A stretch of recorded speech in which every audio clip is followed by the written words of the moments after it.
সারা চলছে আর কি প্ল্যান হ্যাঁ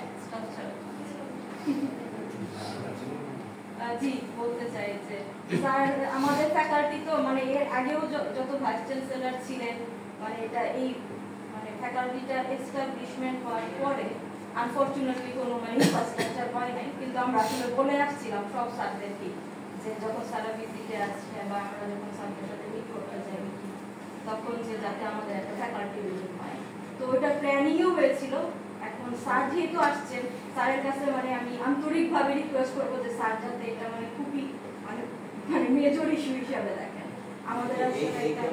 বিল্ডিং দরকার। এই ক্যাম্পাসে হওয়ার কথা ছিল স্যার এখানে গেটের সাথে স্যার এখানে একটা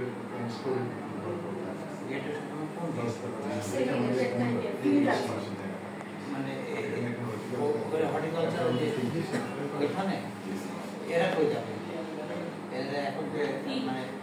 গাছ ইকোনমিক্স ফ্যাকাল্টি হওয়ার কথা এবং এটাতে একদম প্ল্যান পাস তবে ওই যে পাহাড়ের একটু মাটি কেটে ভরাট করতেছিল আর কিছু মাটি আমাদের এগ্রিকালচার ইঞ্জিনিয়ারিং ফ্যাকাল্টি হওয়ার কথা ছিল আর একটা পাহাড় গাছ কাটা এবং এখানে মাটি কাটা নিয়ে পরিবেশ